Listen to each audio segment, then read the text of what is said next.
All right, here's the fifth section of chapter 19 and its focus question. Fervent hopes for social change and disappointment with the war's aftermath went beyond the black community. In the Union of Soviet Socialist Republics, or the Soviet Union as Russia was renamed after the revolution, Lenin's government nationalized landholdings, banks, and factories and was proclaimed a workers' state. The Russian Revolution and democratic longings unleashed by World War I sent hope and fear throughout the world. The year 1919, like 1848 and 1968, was a year of global social and political unrest. Inspired by Lenin's call for revolution, communist led governments came to power in Bavaria, which is part of Germany and Hungary, and general strikes demanding wartime promises of industrial democracy shook Belfast, Glasgow, and Winnipeg. Anarchist peasants seized land in Spain, and Indian crowds challenged British imperial rule, as did nationalist movements in other European colonies. Opponents to change mobilized, including the Allied powers, who saw the Soviet government as a threat and sent expeditionary forces that included American troops to aid Lenin's opponents in the Russian Civil War. Wilson's policy toward the Soviet Union showed the contradictions of liberal internationalism. Wilson wanted to foster trade with the new government, but his fear of communism as a source of international instability and a danger to private property led him to military intervention. The Allies did not invite the Soviets to peace talks at Versailles, and Wilson refused to recognize the Soviet government. Anti-communism remained a basic feature of 20th century U.S. foreign policy. The year 1919 also saw enormous turmoil in America.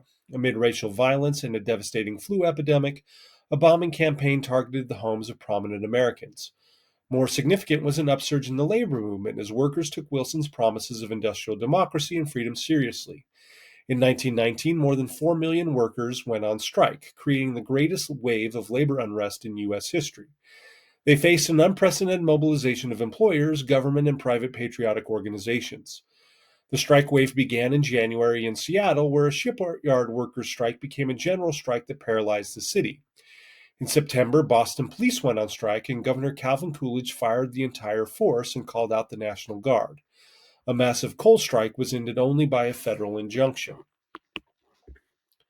The 1919 steel strike was the era's greatest labor revolt. Centered in Chicago, it brought together 365,000 mostly immigrant workers who demanded union recognition, higher wages, and an 8-hour workday in an industry that arbitrarily established wages and working conditions and suppressed all union activity. During the war, large numbers of workers joined the Steelworkers Union, and by the end of 1918, they had won the 8-hour day. But employers resumed opposing the union after the war, and they responded to the strike by appealing to nativism among native-born workers, many of whom returned to work, and by painting the union and strike as inspired by the IWW, communism, and disloyalty. Public opinion turned against the strikers, along with police attacks, led to the strike's defeat in early 1920. Though many progressives hoped wartime economic planning would continue after 1918, the Wilson administration rapidly dismantled agencies that controlled industrial production in the labor market. Yet the wartime repression of dissent persisted and peaked in the Red Scare of 1919-1920, which was inflamed by the post-war strike wave and social tensions and fears caused by the Russian Revolution. Attorney General A. Mitchell Palmer, certain that the steel strike was part of a global communist conspiracy, ordered federal raids on radical and labor organizations, led by the young director of the Radical Division of the Justice Department, J. Edgar Hoover. More than 5,000 were arrested, most without warrants, and held for months without charge. The government deported hundreds of immigrant radicals, including Emma Goldman. This assault on civil liberties was so extreme that heavy criticism was leveled at Palmer by Congress and the press, and the scare dissolved. Though it generated a new concern for civil liberties in the 1920s, the Red Scare successfully destroyed radical groups such as the IWW and the Socialist Party. Wilson's failure to gain a just peace at Versailles based on his 14 points exacerbated many progressives' sense that the war would not fundamentally transform society and government. In late 1918, Wilson traveled to France for the Versailles Peace Conference and was welcomed by ordinary Europeans as a hero. But while Wilson's 14 points had called for open diplomacy, the Versailles talks were held in secret. The Versailles Treaty did accomplish some of Wilson's hopes, including the establishment of a League of Nations to supervise a new international order, and it applied national self-determination to Eastern Europe, making new nations from the ruins of the defeated Austro-Hungarian Empire and Germany. But despite Wilson's opposition to a peace based on territorial acquisition or revenge, the Versailles Treaty included both, virtually guaranteeing future conflict. France won the right to occupy iron and coal rich regions of Germany. Strict limits were imposed on Germany's future army and navy, and Germany was required to make reparations payments that were so high that they devastated the German economy. The war damaged Europeans' claims to be a higher civilization with the right to rule lesser peoples and elevated the international prestige of the United States. Wilson's language of self determination inspired minority groups and colonial peoples across the world, but they took this rhetoric more seriously than he did. Wilson's idea of an equality of nations clashed with European rulers' wishes to rebuild their empires in the post war period. They rejected the appeals of colonial figures for independence, such as Nguyen Thian Ta, the future Ho Chi Minh, who went to Versailles to ask for freedom from French colonial rule. The British and French had no intention of applying self determination to their colonies.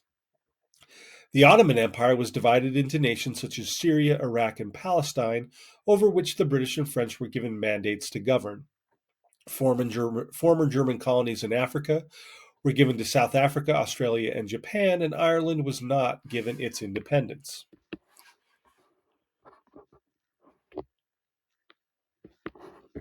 Widespread disappointment among colonial peoples that the 14 points had not been applied to the non European world created cynicism regarding the West's language of freedom and democracy. Wilson's apparent capitulation to the claims of European empires sparked popular anti Western nationalist movements across the world, including the May 4th movement in China and the communist movement in Vietnam led by Ho Chi Minh. Lenin, in fact, spoke of the right of the nations to self determination before Wilson, and with the end of the Wilsonian moment, Lenin's reputation supplanted that of America's president. These movements, whether or not they were communist, signaled the emergence of anti colonial nationalism as a major force in the 20th century. Ironically, when colonial peoples demanded to be recognized as independent members of the international community, they invoked the legacy of the American Revolution as the first colonial struggle to establish an independent nation, and Wilson's language of self governing and equal nation states as the most legitimate form of government and world order. Wilson, upon returning to the United States from Versailles, saw the League of Nations as the war's most important legacy. But many Americans feared that League membership would force the U.S. into open-ended commitments in the affairs of other nations. Wilson argued that the United States could not save the world without being continually involved with it. His opponents, led by Massachusetts Senator Henry Cabot Lodge, argued the League would limit America's freedom of action. Wilson refused to compromise, and in the midst of the League debate, he suffered a massive stroke that left him incapacitated. His wife, Edith, effectively assumed his office for 17 months. The Senate rejected the Versailles Treaty twice. In the war's immediate aftermath, the United States retreated from international affairs. Over the long term, however, Wilson's idealism and power politics shaped the fundamentals of American foreign policy in the 20th century.